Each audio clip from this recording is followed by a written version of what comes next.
అరే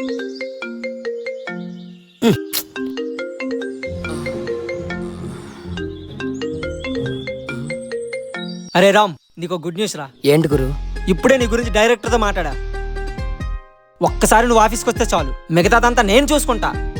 ఇది కానీ సక్సెస్ అయితే ఇంక మన తలరాతలు ఆ కలాం చేతిలో ఉన్నట్టేరా. నీకెలా థ్యాంక్స్ చెప్పాలో కూడా అర్థం కావట్లేదు గురు.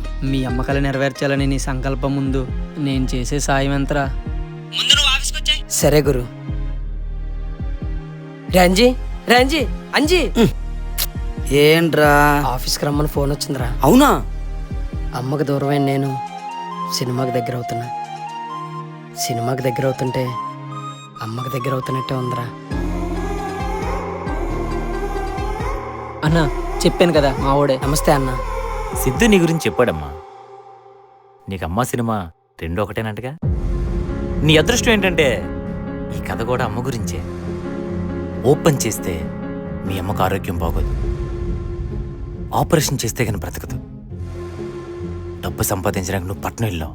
కట్ చేస్తే సమయానికి ఆపరేషన్ డబ్బు అందక మీ అమ్మ చచ్చిపోతుంది. ఇదో డెమో ఫిల్మ్ మాత్రమే. ప్రొడ్యూసర్కి ఇస్తే మనందరికీ అవకాశాలు ఉంటాయి. చాలా థ్యాంక్స్ అన్న. All the best.